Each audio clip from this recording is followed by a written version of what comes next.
तो आप सभी का बहुत-बहुत स्वागत है। आज इस वीडियो में दोस्तों हम हिस्ट्री को स्टार्ट करने जा रहे हैं, जिसमें हमने सबसे पहले लिया है मध्यकालीन भारत। फ्रेंड्स, मैं आपको पहले बता देता हूँ, वीडियो स्टार्ट करने से पहले कि हम हिस्ट्री को किस तरीके से पढ़ेंगे, तो आपको भी आइडिया हो जाएगा कि हम किस सीक्वेंस में हम लेक्चर लेंगे और किस सीक्वेंस में हम पढ़ेंगे। तो चलिए फ्रेंड्स, पहले मैं आपको बता देता हूँ कि हिस्ट्री को अपन किस शेड्यूल के साथ पढ़ेंगे।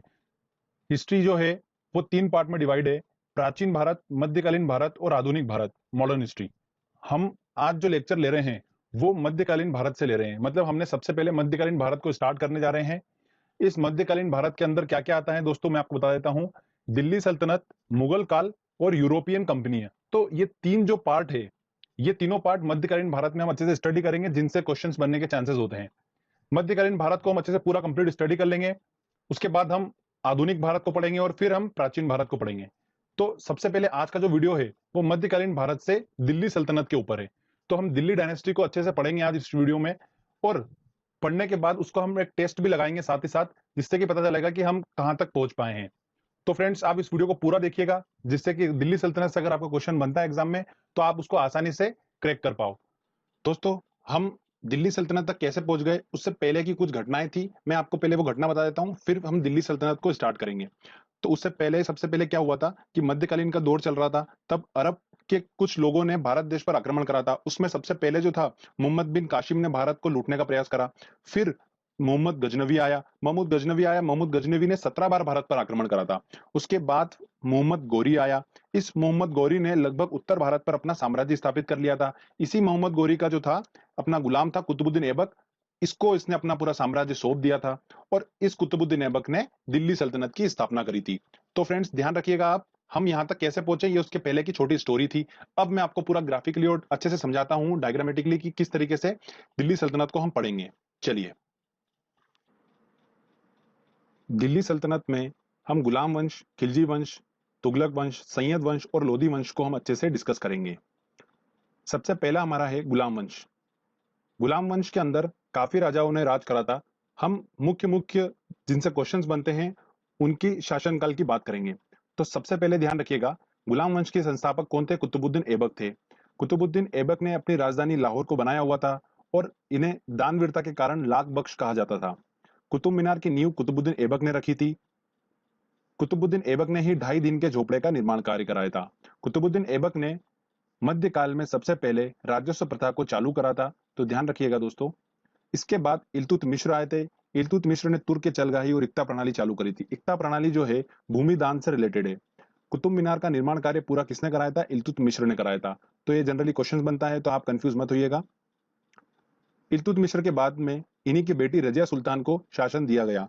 रजिया सुल्तान पहली मुस्लिम शासिका थी। तो आप ये क्वेश्चन पूछा था एग्जाम में, तो ध्यान रखिए। रजिया सुल्तान ने अपने शासनकाल में केरा प्रणाली को अपनाया था, मीन्स पर्दा न करना। ये खुले मुंह घूमती थी अपने प्रजा में, तो इस वजह से केरा प्रणाली को इसने अपनाया था। इसका व्यापक पैमाने पर लोगों ने विरोध करा था। रजिया सुल्तान के बाद आया था बलबन। बलबन ने तुर्क ए चलगाही इक्ता प्रणाली दोनों को खत्म कर दिया था, जो कि इल्तुतमिश ने चलाई थी। उसके बाद बलबन एक महाप्रतापी शासक के नाम से जाना जाता था, जिसने हिंदुओं को उच्च पदों पर आसीन करा था। बलबन के ही दरबार में फारसी कवि अमीर खुसरो व अमीर हसन रहा करते थे। अमीर खुसरो जो थे, उनका नाम मोहम्मद हसन था, और तूतीय हिंद के नाम से वो जाने जाते थे। ठीक है फ्रेंड्स, तो ध्यान रखिएगा। बलबन के बाद अंतिम शासक कौन रहे गुलाम वंश के? शंभुद्दीन केमर्स रहे। तो ये हमारे गुलाम वंश था, जो कि इंपॉर्टेंट था। आपने डायग्रामेटिकली इसको पूरा समझ लिया है, आपको लगता नहीं है मुझे कि कोई कंफ्यूजन होगा। अब हम बढ़ते हैं खिलजी वंश की ओर। खिलजी वंश की स्थापना किसने करी थी दोस्तों? जलालुद्दीन फिरोज खिलजी ने खिलजी वंश की स्थापना करी थी। फिरोज खिलजी ने ही अपने दामाद को सेनापति बनाया हुआ था, जिन्होंने जलालुद्दीन फिरोज खिलजी को मारकर खिलजी वंश का अगला शासक कौन बना था? अलाउद्दीन खिलजी बन गया था। अलाउद्दीन खिलजी मुख्य नियंत्रण प्रणाली चालू करी थी इन्होंने, और सबसे ज्यादा टैक्स वसूला था पूरी दिल्ली डायनेस्टी में। किसने? अलाउद्दीन खिलजी ने। अलाउद्दीन खिलजी ने कुछ चीजों का निर्माण करा था, जैसे अलाई का दरवाजा, सीरी का किला, जमेत खान मस्जिद और हजार खंबा महल का निर्माण किसने कराया था? अलाउद्दीन खिलजी ने ही कराया था। अलाउद्दीन खिलजी के बाद दोस्तों हम बात करते हैं मुबारक खिलजी की। तो मुबारक खिलजी जो थे, उन्हें खलीफा के नाम से भी जाना जाता था, और इसके बाद खिलजी वंश का अंतिम शासक कौन हुआ था? खुसरो खां हुआ था। तो दोस्तों, ये खिलजी वंश के बारे में इंपॉर्टेंट पॉइंट्स थे, तो आप ध्यान रखिएगा। इसके खिलजी वंश में मैं आपको एक और चीज बता देता हूँ कि भारत देश में गुप्तचर प्रणाली जो थी, वो अलाउद्दीन खिलजी के शासनकाल में चालू हुई थी। बाजार में घूमने वाले गुप्तचरों को क्या कहा जाता था? बरीद कहा जाता था। तो फ्रेंड्स अब हम आगे बढ़ते हैं और बात करते हैं तुगलक वंश की। तुगलक वंश 1320 से लेकर 1414 तक तुगलक वंश था। तुगलक वंश की स्थापना किसने करी थी? गयासुद्दीन तुगलक ने करी थी। सेनापति का नाम इनका क्या था? जूना खां था। ये जूना खां जो था मोहम्मद बिन तुगलक के नाम से आगे जाना गया। गयासुद्दीन तुगलक के शासनकाल में 29 बार मंगलों ने आक्रमण करा और 29 बार वो विफल रहे। गयासुद्दीन तुगलक की मृत्यु कैसे हो गई थी? जूना खां ने एक लकड़ी का महल बनाया था। जब वो बंगाल की तरफ आ रहे थे तब वहां पर उनकी लकड़ी के महल में दबकर मृत्यु हो गई थी। और बाद में जूना खां, जो कि मोहम्मद बिन तुगलक के नाम से जाना जाता है, वो अगला शासक बन गया।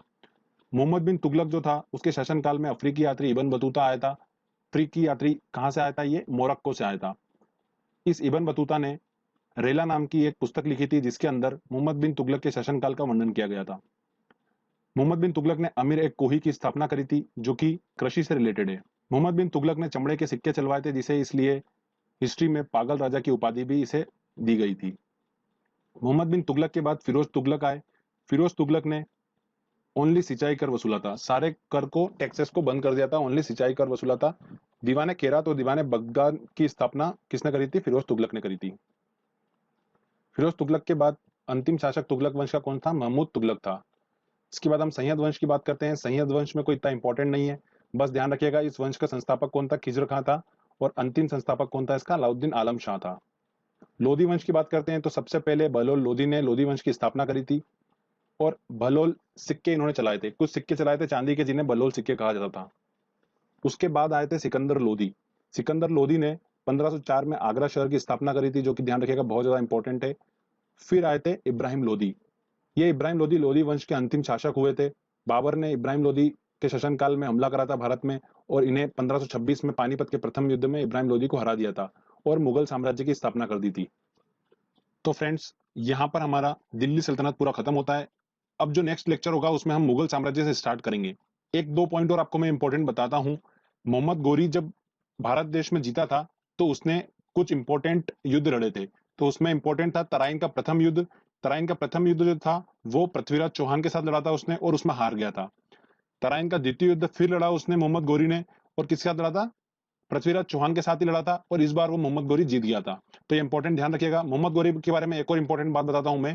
मोहम्मद गोरी ने अपने शासनकाल में कुछ इस तरीके के सिक्के चलाए थे कि उनपे लक्ष्मी का फोटो अंकित था। तो ध्यान रखिएगा दोस्तों। अब हमने दिल्ली सल्तनत को अच्छे से पढ़ लिया। अब हम टेस्ट लगाते हैं और देखते हैं कि हमको कितना अच्छे से याद हुआ है और हम किस तरीके से क्वेश्चन को सोल्व कर पा रहे हैं।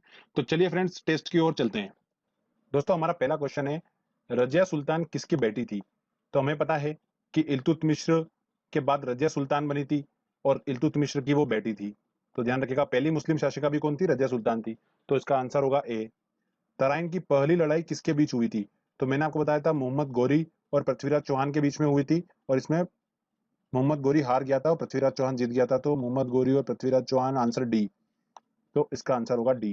निम्नलिखित में से किसकी पोलो खेलते हुए मृत्यु हो गई थी? अच्छा, एक बात ध्यान रखिएगा, जो कुतुबुद्दीन ऐबक था जिसने कुतुब मीनार की नींव रखी थी, वो पोलो का बहुत ज्यादा शौकीन खिलाड़ी था, और पोलो खेलते हुए ही उसकी मृत्यु हो गई थी। तो एक बात ध्यान रखिएगा, लेक्चर में मैंने इंक्लूड नहीं कराया वो पॉइंट, तो यहाँ पर आपको मैं बता रहा हूँ, कुतुबुद्दीन ऐबक की पोलो खेलते हुए मृत्यु हो गई थी। तो इसका आंसर होगा ए। चलिए आगे इंपॉर्टेंट क्वेश्चंस लेते हैं हम। आगरा शहर की स्थापना किसके द्वारा की गई थी? तो आगरा की स्थापना मैंने आपको बताया था, जब हम लोधी डायनेस्टी पढ़ रहे थे तब बहलोल लोधी ने चांदी के सिक्के चलाए थे, और उसके बाद सिकंदर लोधी आया था और उसने आगरा की स्थापना करी थी 1504 में। तो लोधी, सिकंदर लोधी, इसका आंसर होगा आंसर डी। लोधी वंश का अंतिम शासक कौन था?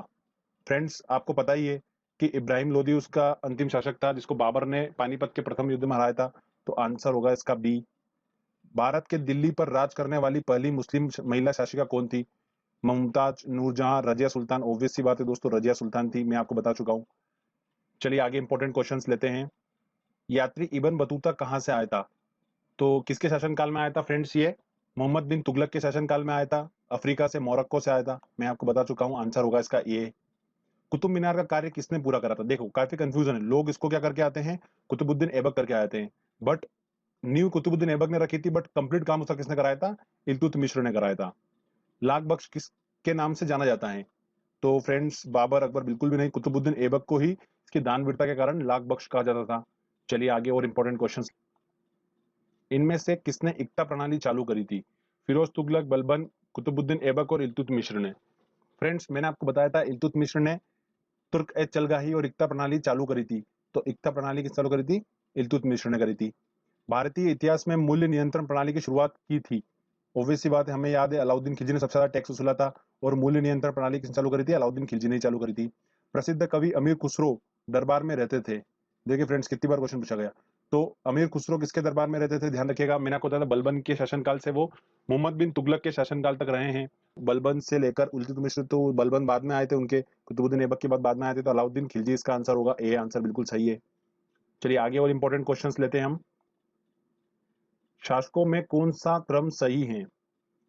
सिकंदर लोदी, इब्राहिम लोदी, बहलोल लोदी। देखिए लोदी वंश की बात हो रही है, तो सबसे पहले बहलोल लोदी ने उस लोदी वंश की स्थापना करी थी, तो बहलोल लोदी आंसर बी सबसे पहले हमको देख के समझ में आ गया।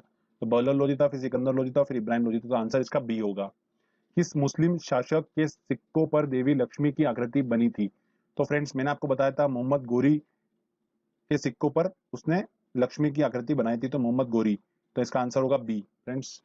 तो देखिए दोस्तों, आसानी से हमने एक छोटे से टाइम में फटाफट हमने लेक्चर देखा और किस तरीके से हमने क्वेश्चंस को सॉल्व कर लिए।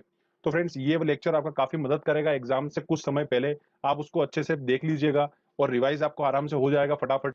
और आने वाले वीडियो में दोस्तों हम मुगल वंश के बारे में बात करेंगे और मुगल के बारे में हम अच्छे से पढ़ेंगे, फिर यूरोपीय कंपनी को हम पढ़ेंगे, तब हमारा मध्यकालीन भारत पूरा कंप्लीट हो जाएगा। फिर मध्यकालीन भारत से अगर क्वेश्चंस बनता है तो हम उसको आसानी से सॉल्व कर लेंगे एग्जाम में।